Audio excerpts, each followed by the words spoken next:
Hey everyone, well, it's a midday recording and I'm doing this during my lunch break, so here goes.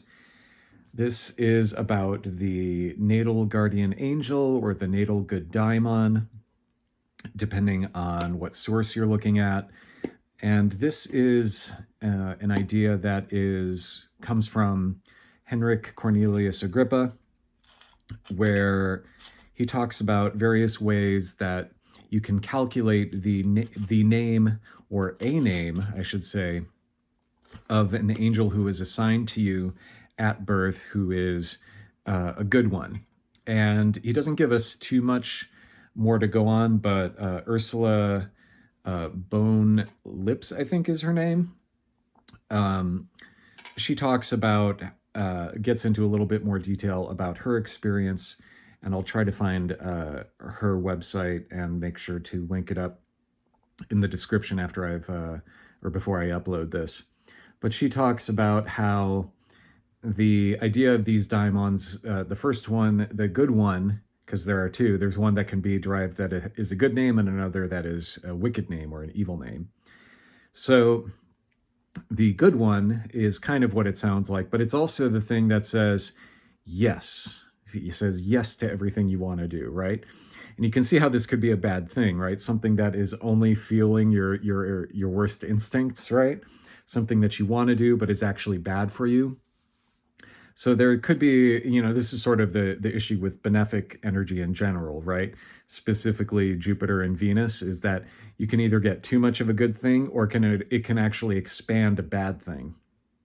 And on the flip side, a malefic can be a good thing in the sense that it is having you do bad things for a good purpose, in the sense of like, oh, working out. Oh, that actually does not feel good until you reach a certain point, maybe with endorphins. But if you don't reach the endorphins, it hurts, right? Or even after the endorphins have worn off, your muscles are sore and stuff like that, right? But what you gain then is more independence, ability to do more things. So all of this is to say that there are two different angels that can be derived using this method. One is a good daimon and another is a bad daimon. And so there are additional angels that can be derived using this method. And I'm going to link to Brian Pivik's article, and it's still up there for as long as it's up there. I don't know how long the Journal of Western Mystery Tradition will be there, but it's up there as of right now. And he goes through some examples about how you can use this same process to get an angel that helps your career out, or an angel that helps your income, and these are separate things, right? But sticking with the easiest of these, which is the overall daimon that you would want, right? As instead of something more specific, instead this would be derived using the two luminaries, so the sun and moon, the ascendant degree, which is the degree associated with yourself, as well as your part of fortune, which can be considered the degree of your part of fortune, which can be considered like a second ascendant, as well as the prenatal lunation, which is the place of either the full moon or new moon, or if it happens to be an eclipse, then wherever that eclipse was before you were born. So what would this look like in practice, and why would you want to obtain that? Well, in addition to having an angel that says yes to something for you, assuming that you've accumulated wisdom and are doing pretty well with that, and are not going down a bad road and asking your angel to back you up, what this could help you with is it could be used for something that is clearly good and validated as good by a lot of magicians, which is to say the pursuit of one's holy guardian angel. So I recently had a client who was interested in some holy guardian angel work. And I said, hey, the holy guardian angel, that's generally considered a good thing for somebody to obtain. Now, the holy guardian angel is not the same thing as this natal good angel. The natal good angel is, one second. So my boy cat is very interested in pulling off all of the push pins that I have that hold up my banners on the walls. So I had to go take care of him. reassure him that he's not a bad boy, even though he's being bad, but acting bad.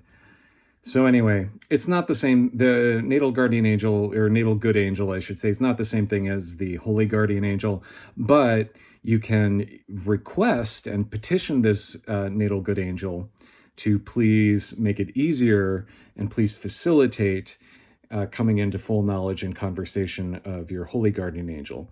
Now, the Reverend Eric from Arnemancy, he actually has a calculator that gives you like those first 5 points: the sun, moon, ascendant, part of fortune, and prenatal lunation, and converts those into Hebrew letters.